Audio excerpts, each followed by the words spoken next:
کتاب مسلم، مسلم ہے یا غیر مسلم ہے؟ مسلم، نام مسلم ہے، مسلم صفحہ نمبر 1201. زید ابن ارقم سے روایت ہے کہ رسول پاک صلی اللہ علیہ وآلہ وسلم نے فرمایا انی تارکم فیکم ثقلین. ہم نے پوچھا زید سے، اے زید ابن ارقم بتاؤ اہل بیت کون ہیں؟ کیا ان کی بیویاں ازواج وہ اہل بیت ہیں؟ زید نے کہا نہیں، اللہ کی قسم ازواج نہیں ہے، نہیں ہے، نہیں ہے. مولوی کہاں گئے بھائی؟ مولوی کہاں؟ مولوی کو کیا ہو گیا؟ مولوی پریشان کہ بھئی زید نے تو ناک کٹوا دی شیعوں کے سامنے. زید نے ناک کہ جب لفظ اہل بیت بولا جاتا ہے، اہل بیت سب سے پہلے حضور کی بیویاں مراد ہوتی ہیں. اور یہ میں اپنی طرف سے نہیں کہہ رہا، بلکہ خود قرآن مجید فرقان حمید میں جہاں یہ آیت آئی ہے انما یرید اللہ لیذھب عنکم الرجس اہل البیت ویطہرکم تطہیرا، یہ ہے سورہ احزاب کی آیت نمبر 33. اس سے پہلے بھی سارا پڑھ لیں تو حضور کی بیویوں کا ذکر ہو رہا ہے، اس کے بعد بھی پڑھ لیں تو حضور کی بیویوں کا ذکر ہو رہا ہے.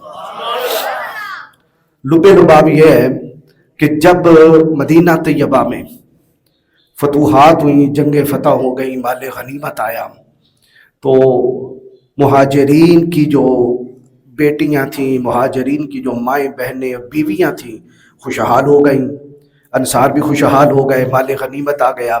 تو اب وہ پہلے والے سوٹ نہ رہے، پہلے والے کپڑے نہ رہے، بلکہ اعلیٰ کپڑے پہننے لگ گئیں.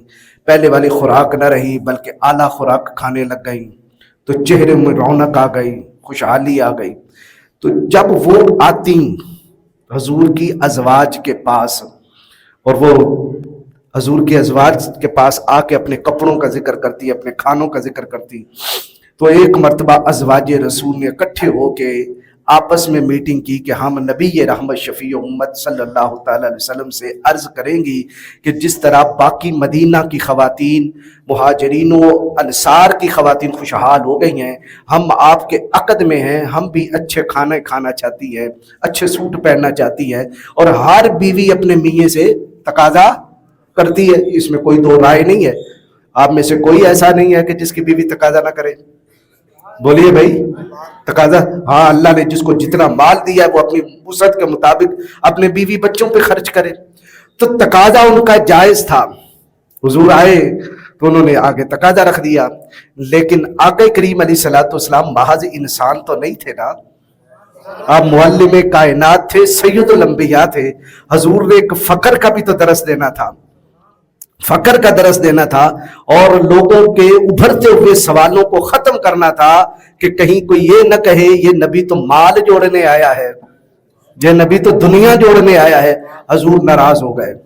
ان کے اس مطالبہ پر میرے آقا ناراض ہوئے. ازواج رسول کے، ازواج مطہرات کے مطالبہ پر مانگا انہوں نے کیا؟ اچھے کپڑے مانگے، کھانا مانگا، اور تو کچھ نہیں مانگا. لیکن سرکار ناراض ہوئے. کیوں؟ کہ ان کا یہ منصب نہیں تھا کہ نبوت کے گھر میں دنیا کا راج ہونا چاہیے. نبوت کا گھر ہو اور دنیا کا راج ہو، ایسا نہیں. آقا کریم علیہ الصلوۃ والسلام ان سے ناراض ہوئے. کتنے دن؟ پورا 1 مہینہ سرکار ناراض ہوئے. تو کبھی کبھی بیوی کو تربیت دینے کے لیے مرد کو ناراض رہنا بھی سنت ہے.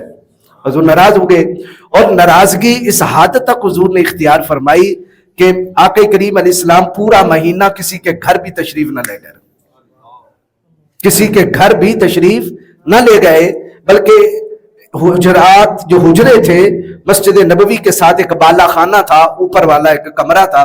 میرے آقا نماز پڑھاتے، آپ اس بالا خانے میں چلے جاتے.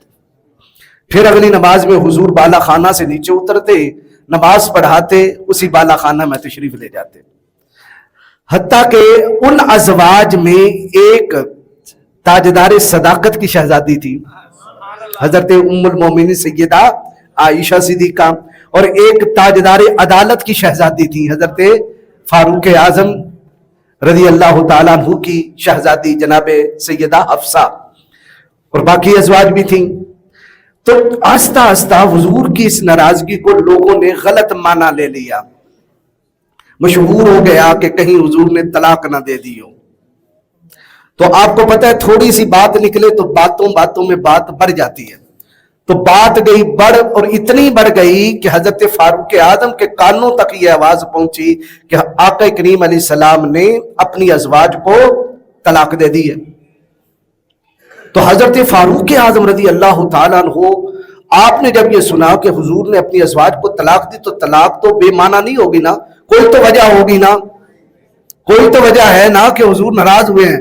حضرت فاروق اعظم جلال میں آئے اور اپنی شہزادی کو, باپ تھے نا, تو آپ نے مارا کہ تم نے کیا کیا رسول اللہ کے ساتھ. انہوں نے کہا ہم نے تو کچھ بھی نہیں کیا, جو باقیوں نے کیا ہم نے بھی کیا, تقاضا کھانے کا اور اچھے کپڑوں کا کیا تھا. تو بہرحال وہ باپ تھے تو باپ ایز اے تربیت بہت کچھ کہہ دیتا ہے. حضرت سیدنا فاروق اعظم وہاں سے سرکار کی بارگاہ میں اوپر بالا خانہ میں چلے گئے.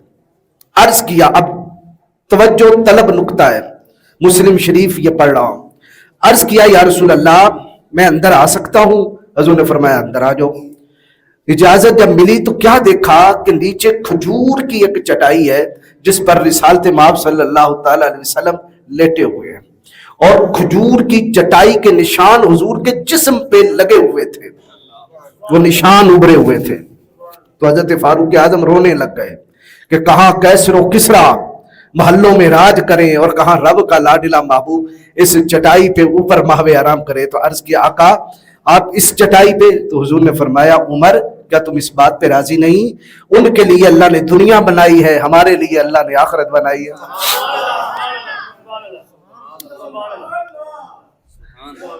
تو جب حضور نے یہ کہا تو ساتھ ہی عرض کیا آقا کیا آپ نے حفصہ کو طلاق دے دی؟ اپنی بیٹی کا پوچھا, باقیوں کا سوال ہے. اگر آپ کو کچھ حفصہ نے کہا ہے تو حضور مجھے اجازت دے میں اس کی گردن اڑا دوں گا. آقا کریم علیہ السلام نے فرمایا نہیں میں نے طلاق نہیں دی. تو حضرت فاروق اعظم خوشی سے اس قدر اچھلے کہ زور سے آپ نے کہا اللہ اکبر. آقا کریم جانے دو عالم صلی اللہ تعالی علیہ وسلم 1 مہینہ پورا ہونے کے بعد آپ بالا خانہ سے نیچے اترے تو قرآن کی یہ آیات بالا خانہ پہ نازل ہوئی. اب پس منظر سمجھ آ گیا. اب یہاں ازواج رسول کو اختیار دیا گیا کہ اے محبوب اپنی بیویوں کو اختیار دے دے. اس کو کہتے ہیں آیات تخییر. آیات تخییر یعنی بیوی کو اختیار دینا کہ تمہاری مرضی ہے, یہ چاہو یہ چاہو. تو نبی پاک علیہ الصلوۃ والسلام نے بیویوں کو اختیار دیا, اللہ نے دیا کہ اپنی بیویوں کو اختیار دے دیں. اور اختیار میں بیوی پھر جو چن لیتی ہے وہ مسئلہ فٹ ہو جاتا ہے. تو نبی پاک علیہ الصلوۃ والسلام جب نیچے اترے نا تو فرمایا عائشہ, سب سے پہلے گئے بھی حضرت عائشہ کے گھر میں, فرمایا عائشہ جلدی نہ کرنا, پہلے بابا سے پوچھ لینا پھر مجھے بتانا. یا رسول اللہ کس بات کی جلدی؟ فرمایا مجھ پر اللہ رب العالمین نے آیات کا نزول فرمایا اور پھر یہ آیتیں تلاوت کی, میں وہ پڑھ دیتا ہوں. تو حضرت ام المومنین عرض کرنے لگی آقا ابا جان سے پوچھنے کی ضرورت کیا ہے, میں دنیا کو ٹھوکر مارتی ہوں آپ کو گلے لگاتی ہوں آقا. پھر باقی ازواج نے بھی ایسا ہی کیا. تو یہ آیت تخییر ہے. ٹھیک ہو گیا. اب میں پڑھتا ہوں. یہ سورہ احزاب کا آخری 21ویں پارے کا آخری رکوع ہے اور 22ویں پارے کا پہلا رکوع, آدھا ادھر ہے اور آدھا ادھر ہے. یہ سورہ احزاب کا چوتھا رکوع ہے, پورا ہی بیویوں کے بارے میں ہے. یا ایھا النبی, اے نبی, قل آپ فرما دیں لازواجک اپنی بیویوں کو, ان کنتن تریدن الحیات الدنیا, اگر تم دنیا کی زندگی چاہتی ہو. پیچھے تقاضا کیا کیا تھا؟ مہینہ پہلے کیا تقاضا کیا تھا؟ اچھے کپڑے اور کھانے, اچھے کپڑے اور اچھا کھانا, یہی مانگا تھا نا. تو فرمایا ان کنتن تریدن الحیات الدنیا, اگر تم دنیا کی زندگی چاہتی ہو, وزینتہا اور اس کی خوبصورتی چاہتی ہو, اچھے کپڑے چاہتی ہو, فتعالینا تو پھر آ جاؤ, امتعکن میں پھر تمہیں جو ہے وہ دے دیتا ہوں, واسرحکن سراحا جمیلا پھر میں تمہیں اچھے طریقے سے چھوڑ دوں گا. آؤ کپڑے لے لو, مال جو لینا لے لو, تقاضا کرنا کرو, آؤ میں تمہیں دیتا ہوں پھر میں تمہیں چھوڑ دوں گا.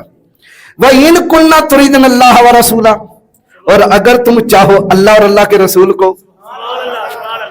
وَالدَّارَ الْآخِرَةَ اور آخرت کا گھر یعنی جنت, فَإِنَّ اللَّهَ أَعَدَّ لِلْمُحْسِنَاتِ مِنْكُنَّ أَجْرًا عَظِيمًا، پھر اللہ تعالیٰ نے جو محسنہ عورتیں ہوتی ہیں نا ان کے لیے بہت بڑا اجر تیار کیا رکھا ہے۔ اچھا، ایک طرف دنیا تھی اور ایک طرف آخرت تھی، اب یہ اختیار تھا کیا کرتی ہو۔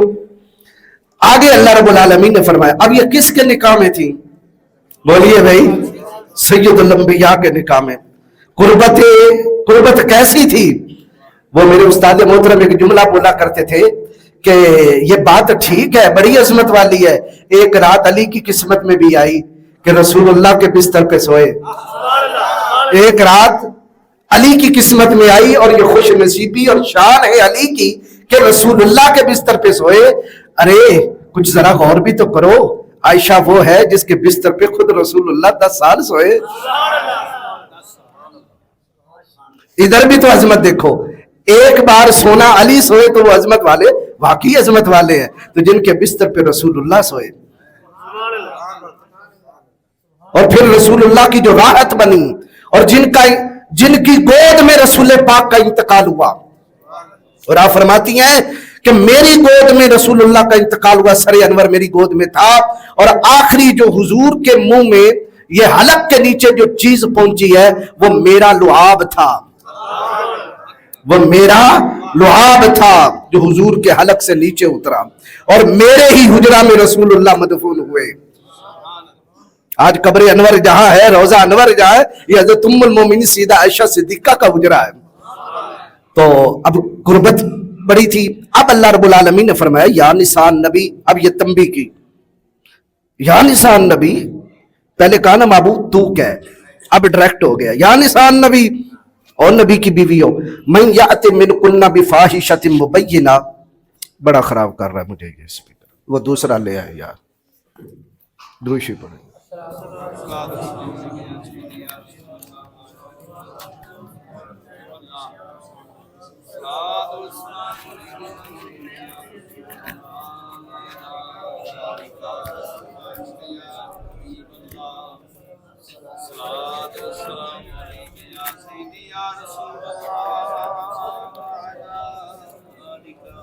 بسم اللہ الرحمن الرحیم، بسم اللہ الرحمن الرحیم، الصلاۃ والسلام علیک یا سید یا رسول اللہ وعلی آلک و اصحابک یا سید یا حبیب اللہ۔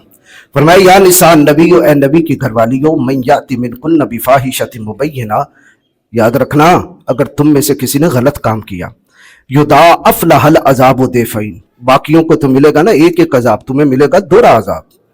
وجہ کیا ہے کہ تم ہو میرے محبوب کی قربت میں، وَكَانَ ذَلِكَ عَلَى اللَّهِ يَسِيرًا، اور یہ بات اللہ پہ بڑی آسان ہے۔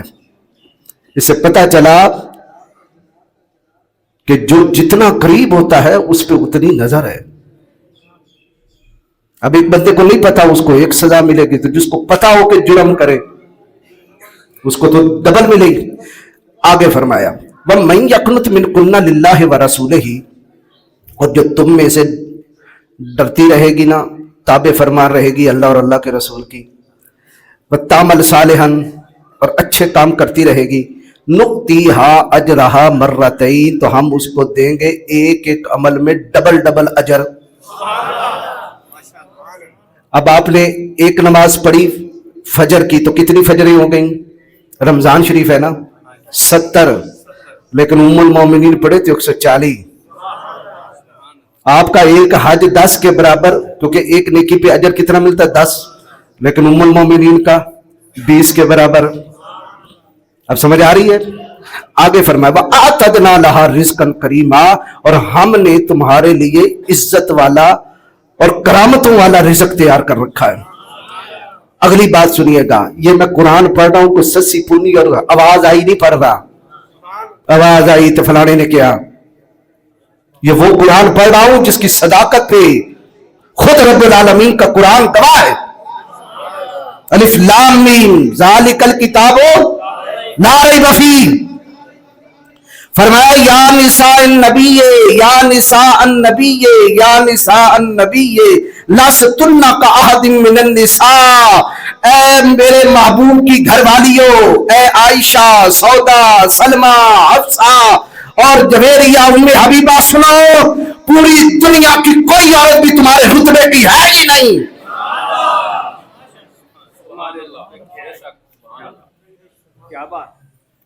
یہ کیا پڑھا میں نے؟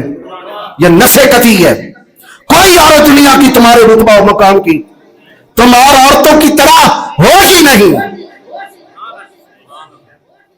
تم بیٹی تو صدیق اکبر کی ہو پر نکاح میں میرے محبوب کی آئی ہو. لستن کاحد من النساء. عائشہ پوری دنیا میں تیرے مقابلے کی کوئی عورت ہی نہیں ہے.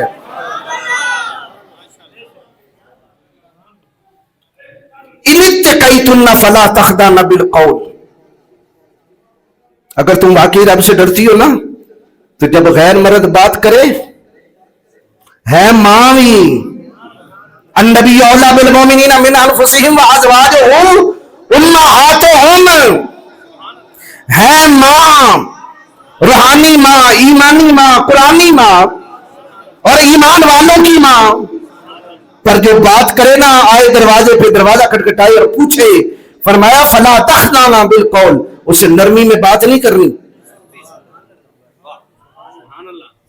اماں تو شاید کیا ہے بڑی فون پہ بڑی ڈیٹیل کے ساتھ باتیں ہو رہی ہیں اور بڑی چپڑی چپڑی باتیں ہو رہی ہیں تو پھر یہ چیزیں غلط طرف لے جاتی ہیں. ماؤں سے کہا آ رہا ہے اپنے روحانی فرزندوں سے بھی سختی سے بات کر رہی ہے. قول میں نرم فیطمع الذی فی قلبہ مرض. کہیں کسی کا دل جو ہے نا بیمار نہ پڑ جائے، دوسرا روگ نہ لگ جائے. وَقُلْنَا قَوْلًا مَعْرُوفًا.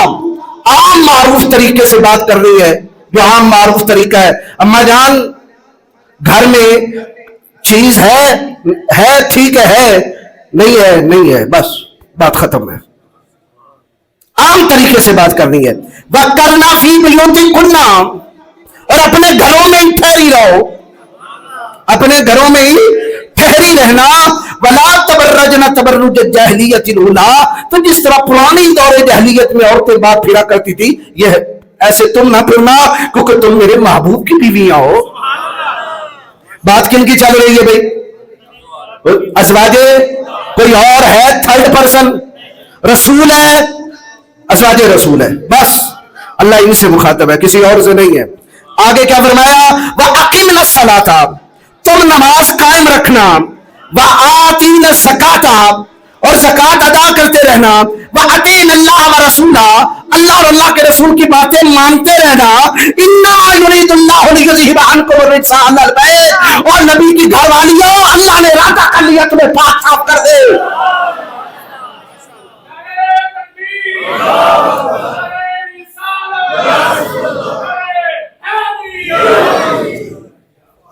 بات کن کی یہی ہے بھائی؟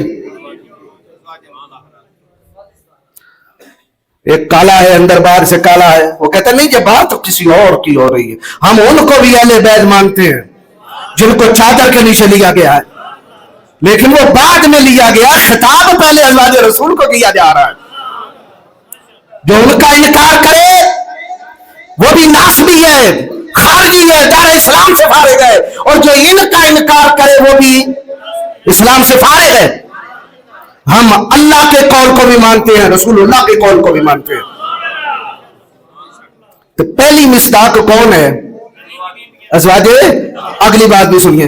وَيُطَهِّرَكُمْ تَطْهِيرًا. اور اللہ تمہیں خوب پاک صاف ستھرا. اس پہ لفظوں پہ غور کیے.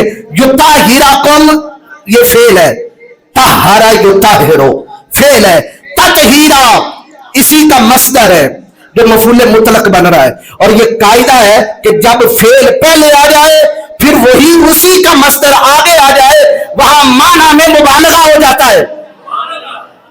وہاں معنی میں کیا ہو جاتا ہے؟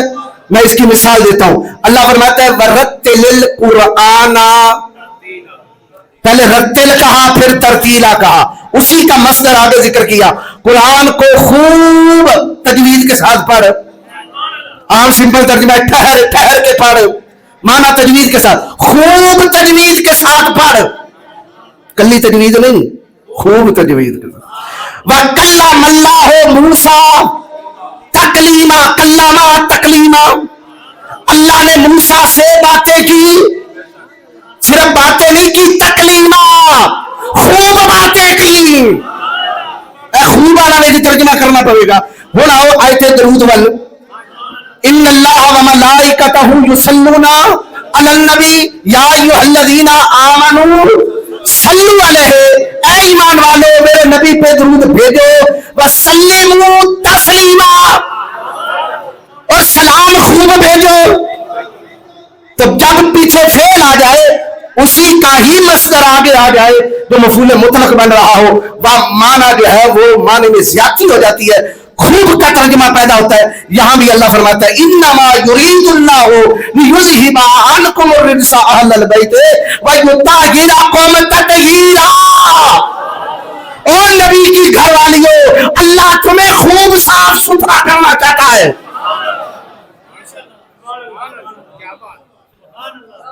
ارادہ خدا دا ہوئے تے وچ کیڑا ذاکر وڑ سکتا ہے؟ یار میں بول رہا ہوں آپ کو روزہ لگ گیا ہے یا پریشان ہو گئے ہیں، کوئی کیس وغیرہ ہے؟ جو میں بول رہا ہوں اس کا جواب میں دوں گا۔ بھئی ارادہ خدا کا ہے، کوئی رب سے بڑا ہے تو وہ آئے رب کے ارادے کو روک دے، اس کا تو ارادہ یہ ہے انما امرہ اذا اراد شیئا ان یقول لہ کن فیکون، جب وہ ارادہ کرتا ہو جا تو وہ شے ہو جاتی ہے۔ تو جب اس نے ارادہ کیا کہ حفصہ پاک صاف ستھری ہو جائے، عائشہ پاک صاف ستھری ہو جائے، ام حبیبہ پاک صاف ستھری ہو جائے، تو رب کے ارادے کو کون روک سکتا ہے؟ بلکہ یہ تو اظہار بیان کے لیے ہے، اظہار بیان کے لیے، اس نے پہلے سے انہیں پاک صاف ستھرا کر رکھا ہے۔ سورہ نور پر اللہ فرماتے ہیں الخبیثات للخبیثین والخبیثون للخبیثات والطیبات للطیبین والطیبون للطیبات، جو خود گندی ہوگی اس کا مرد بھی گندا ہوگا، جو مرد گندا ہوگا رن گندی ہوگی، جو پاک صاف ستھری رن ہوگی اس کا مرد بھی صاف ہوگا، اور جو مرد صاف ہوگا اس کی عورت بھی صاف ہوگی۔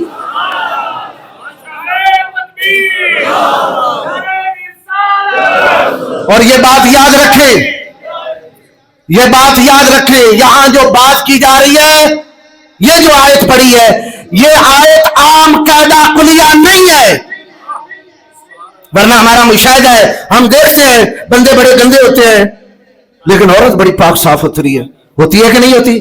بولے فرعون، بولو نا، فرعون اور حضرت آسیہ، ادھر حضرت لوط علیہ السلام اور بیوی، حضرت نوح علیہ السلام اور بیوی، یہ جو قاعدہ بیان ہوا ہے نا کہ گندی عورت گندے مرد، یہ عام قاعدہ ہی نہیں ہے۔ میں بتاتا ہوں یہ قاعدہ کہاں آیا ہے۔ میں یہ بھی وہ شک کا کیڑا کر دیا نا، بعد کوئی سوچتا پہ جاوے۔ ہاں جی یہ سنیے، یہ ہے 18واں سپارہ سورہ نور، نور والی سورت۔ اچھا اس سورت میں اللہ تعالیٰ نے یہ قاعدہ بیان کیا ہے، فرمایا کہ الخبیثات للخبیثین والخبیثون للخبیثات والطیبات للطیبین والطیبون للطیبات، یہ ہے آیت نمبر 26، آیت نمبر 26۔ یہ پوری جو آیتیں نازل ہوئی ہے نا ساری کی ساری، یہ ایک منافق نے بک بک کی مدینہ طیبہ میں حضرت ام المومنین سیدہ عائشہ صدیقہ کے بارے میں، تو اللہ نے یہ ساری آیتیں حضرت عائشہ صدیقہ کے حق میں نازل فرمائی ہے۔ بات سمجھ آ رہی ہے؟ تو اس آیت کا یہ ٹکڑا یہاں تک نہیں ہے، پوری آیت آگے بھی ہے، آگے اگلا ٹکڑا واضح کرتا ہے کہ یہ اللہ نے پردے میں رکھ کے بات اصل میں رسول اللہ کی ہے اور حضرت عائشہ کی ہے۔ جویں ایک بندے دی، میں مثال دیتا ہوں، ایک بندے کی ایک بیٹی ہو پاک صاف ستھری عالمہ فاضلہ ہو، لیکن کوئی بندہ جو ہے وہ غلط الزام لگا دے، وہ اپنی بیٹی کا نام لیے بغیر کہہ سکتا ہے، اشارے میں بات کرتا ہے کہ وہ اپنا نام ذکر کر کے، اپنے رتبے کا نام ذکر کر کے کہ مڑ انہاں دے گھر جڑیاں جمیاں نے غلط نہیں ہو سکتیاں، تو جمی تھی ایک ہی ہے، وہ گل سمجھ آئی ہے کہ نہیں آئی؟ جمی ایک کے پر سیرا جمع کا ذکر کیا، اللہ نے یہ کر کے فرمایا بات میں عائشہ کی کر رہا ہوں۔ اب بتاؤ کائنات میں رسول اللہ سے بڑھ کے صاف پاک ستھرا کون ہے؟ بولیے بھائی، کوئی رسول اللہ سے بڑھ کے ازکا ہے، مطہر ہے، طاہر ہے؟ تو قاعدہ بیان کر دیا، جب یہ نہیں ہے تو پھر ان کی گھر والی بھی جو ہے وہ غلط نہیں ہے. اولئک مبرؤون مما یقولون، یہ جو بازار میں باتیں ہو رہی ہیں، باک ہو رہی ہیں، جن پر الزام لگا تو ایک پر، جن پر الزام لگا یہ پاک صاف ہیں، لگا ایک پر ہے، پر اللہ نے سیدھا جمع کا بولا ہے لہم مغفرۃ، ان کے لیے بخشش بھی ہے، ورزق کریم، اور جس بندی پہ الزام لگا ہے ان کے لیے عزت کا رزق ہم نے جنت میں تیار کر رکھا ہے. بات سمجھ آ رہی ہے بھائی؟ کبھی جمع بول کے مراد واحد ہوتی ہے، اور کبھی واحد بول کے جمع مراد ہوتی ہے. یہ سیاق و سباق سے پتہ چلتا ہے. اچھا اب بات سنیے، ازواج رسول کے لیے اللہ نے 2 اجر رکھا. بولیے بھائی، 2 اجر رکھا، اور وہ ایک عمل کریں گی تو ڈبل اجر ہوگا. جنت ان کے لیے تیار ہو چکی. یہ میں نے کیا پڑھا ہے؟ قرآن پاک پڑھا ہے. اللہ نے ان کو اہل بیت کہا، پاک صاف ستھرا کہا. بھی آیت ابھی رکوع ختم نہیں ہوا. آگے فرمایا وَاذْكُرْنَا مَا يُتْلَىٰ فِي بُيُوتِكُنَّ مِنْ آیَاتِ اللَّهِ وَالْحِکْمَةِ، اے نبی کی گھر والیوں، جو کچھ اللہ کی آیتیں ہیں اور حکمت ہے اپنے گھروں میں بیٹھے ذکر کرتی رہو. قرآن اپنے گھر میں پڑھتی رہو. اللہ اللہ اپنے گھر میں بیٹھ کے کرو. ان اللہ کان لطیفا خبیرا. ہاں جی، بے شک اللہ تعالیٰ بڑے بریک بین اور بڑی خبر رکھنے والا. رکوع ختم ہو گیا جی. کہاں سے شروع کیا کہاں تک؟ تو یہ پورے رکوع میں کن کا ذکر چل رہا ہے؟ ٹھیک ہو گیا. ایک تو میں نے اس کا جواب دے دیا. تو دوسرا ایک سوال مجھ سے کیا گیا، میں اس کا ضمناً جو ہے، میرے سامنے گھڑی خراب ہے، 1:38 ہو گیا. بہرحال سوال یہ کیا گیا کہ کسی کے بارے میں آپ یقیناً نہیں کہہ سکتے کہ یہ جنتی ہے. کسی کے بارے یقین سے نہیں کہہ سکتے کہ یہ جنتی ہے. میں جن کا ذکر کر رہا ہوں ازواج رسول کا، یہ قطعی جنتی ہیں قرآن کی نص سے.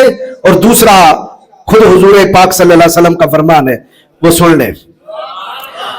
جبریل امین آئے جب حضرت سیدہ خدیجہ کا انتقال ہو گیا، حضور غمگین ہوئے. جبریل امین آئے، عرض کی حضور ایک ریشمی رومال لے کر آئے. کہا آقا اس ریشمی رومال میں اس عورت کی تصویر ہے جو دنیا میں بھی آپ کی بیوی ہے، جنت میں بھی آپ کی بیوی ہے.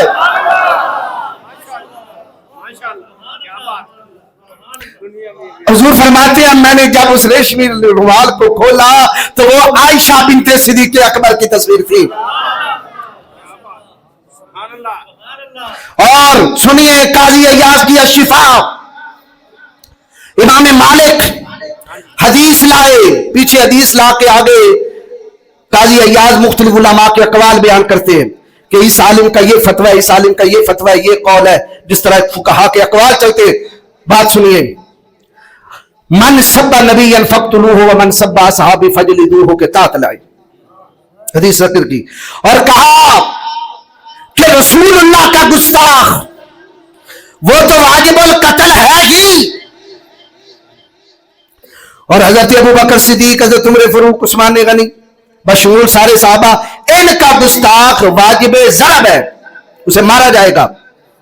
قتل ہے، قتل کس کے گستاخ کو؟ نبی کے گستاخ کو. اب سوال یہ ہے کہ حضور کی بیویوں کا جو گستاخ ہے یہ کہاں جائے گا؟ اس کو صحابہ کی کیٹیگری میں شامل کریں یا رسول اللہ کی کیٹیگری میں شامل کریں؟ بات سمجھ آ رہی ہے کہ گستاخ رسول واجب القتل اور گستاخ صحابہ واجب ضرب ہے. ازواج رسول کا گستاخ کدھر ہے؟ امام مالک کا فتویٰ ہے، فرمایا اس کو قتل کیا جائے گا، اس کو گستاخ رسول کہہ کے قتل. کیوں؟ کیا دلیل ہے؟ فرمایا دلیل یہی ہے کہ جب اس نے الزام لگایا رسول اللہ کی کسی بیوی پر اور رب کہتا ہے بیوی جیسے ہوگی بندہ بھی ویسے ہی ہوگا. تو یہ الزام تو خود رسول اللہ پہ لگا, تو جو رسول اللہ پہ الزام لگائے گا وہ واجب القتل ہوگا. تو بات سمجھ آ رہی ہے بھائی؟